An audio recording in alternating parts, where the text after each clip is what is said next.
I just watched the first press conference of Gervonta and Jake, and I don't know if you beautiful people missed this, but Gervonta Davis threatened Jake and his team that if I basically catch you guys juicing, I'm gonna take this outside of boxing. Let me play you how it all went down, and let's talk about it, and let me tell you why this is a worrying factor, especially for the Tank Davis side. Let's hear what Tank said. Some 8-year-olds. I got the 8-year-olds in there. If I find out anything, I'm gonna beat your ass and I'm gonna beat Jadon Love ass. On my mama, I'm gonna beat both y'all ass. On my mama. And he laughing. You know, he laughing.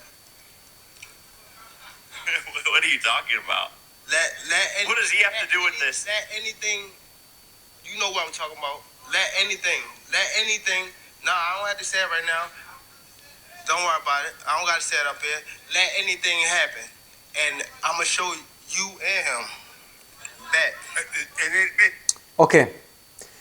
You know, this isn't actually the first time that Gervonta Davis raised concerns when you talk about Jake Paul being on PEDs. Now, am I saying that Jake Paul is on PEDs? No. For legal reasons, I'm not saying that.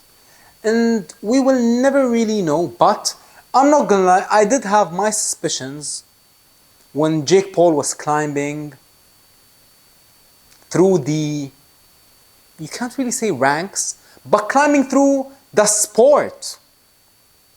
Now, this isn't the first time, beautiful people, that Gervonta Davis insinuated that Jake Paul is on something, and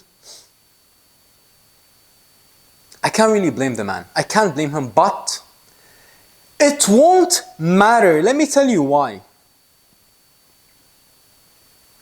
Who did they hire to drug test him for this fight? So the biggest two drug testing agencies, and I'm going to tell you about both of them, I'm going to tell you who they chose, and I'm going to tell you the difference. There's VADA and there's USADA.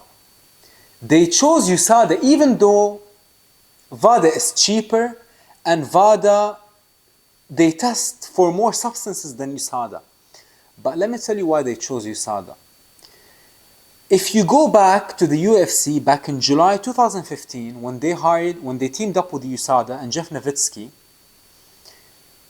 USADA did have in the past an unbelievable reputation, flawless. But after Sean O'Malley tested positive twice for PEDs, the UFC actually made a deal with them.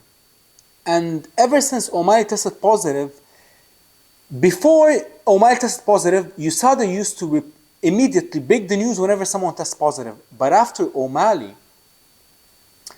O'Malley situation, USADA, whenever they caught anyone, that was an agreement they had with the UFC, was that they were never going to report to the public. They were going to give the test results to the UFC, and it's going to be up to the UFC whether they announce the failed drug test or not.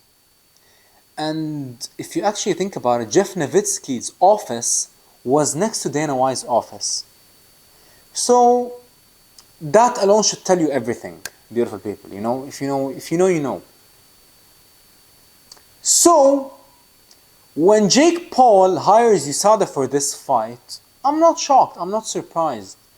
It's because number one, they don't want to jeopardize the event just in case someone tests positive or someone returns an adverse finding. VADA are cheaper than USADA, and I believe that O'Malley situation ruined the legacy and ruined the entire reputation of USADA. Before that incident, USADA had the best reputation when you talk about drug testing in sports. Forget combat sports. But if you know about the history of USADA were actually testing TJ Dillashaw leading up to his fight versus Henry Cejudo back in 2019. And they were never able to catch him. But the New York State Athletic Commission tested him on fight week and they caught him taking EPO, injectable type of steroid. So you're telling me that USADA, one of the most stringent allegedly drug testing companies in the world, they weren't able to catch someone taking injectable EPO, while on the other hand, a state athletic commission, not even a drug testing agency, was able to catch TJ taking injectable EPO. And actually, that raised a lot of suspicion because back then USADA didn't test for EPOs was because EPO was expensive to test for. How crazy is that? But not VADA. VADA basically tests you for everything. And in USADA, whoever hires USADA, which is a private company, you can submit a form and include which substances you want them to drug test for. How crazy is that? So even though USADA are way more expensive than VADA, I believe VADA for 8 weeks they cost $25,000. Even though VADA are way cheaper than USADA, but VADA are more reliable.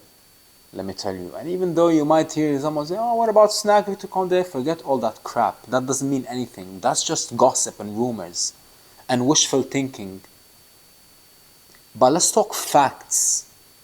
And the facts are, when you talk about USADA and VADA, VADA are cheaper and are more reliable and they test for more substances.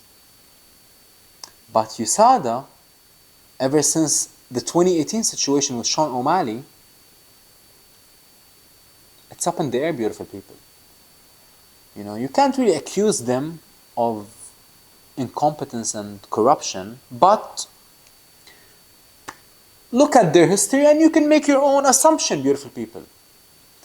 And that is a massive red flag if you're Gervonta Davis. Now, I'm not saying, I'll say it again, I'm not saying that Jake is on PEDs. I'm not saying that Jake Paul hired USADA specifically to maneuver his way around the situation.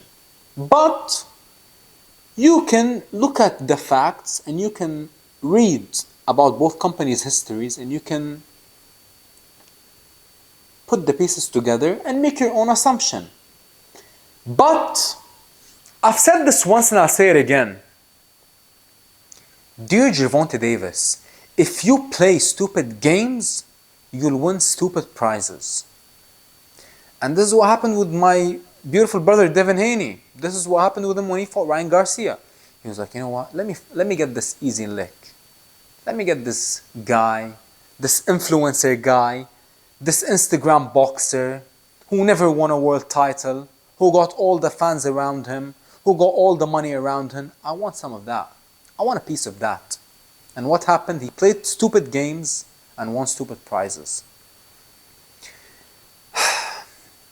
I pray to God that this doesn't happen with Gervonta Davis because it would be an absolute tragedy. And let's just say Jake Paul destroys him and knocks him out, catches him clean, knocks him out, and a couple of weeks after the fight, Jake tests positive.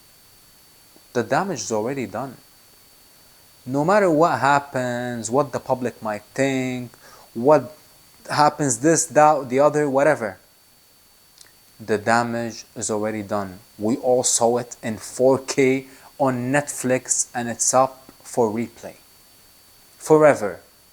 Hundreds of millions will watch the knockout if the knockout happens.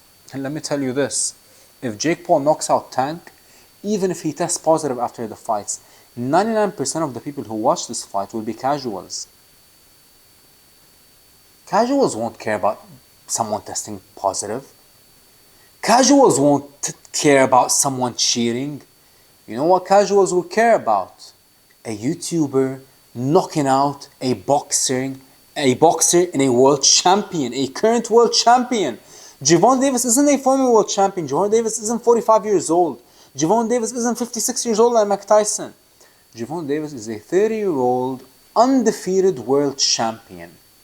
So if he gets knocked out, no matter what happens after, whether Jake Paul tests positive for every single steroid under the sun, the damage would have already been done, and Gervonta Davis, his image and his entire persona and facade and reputation and accolades and legacy, everything will go down the drain. Not saying that he cares and not saying that he should care.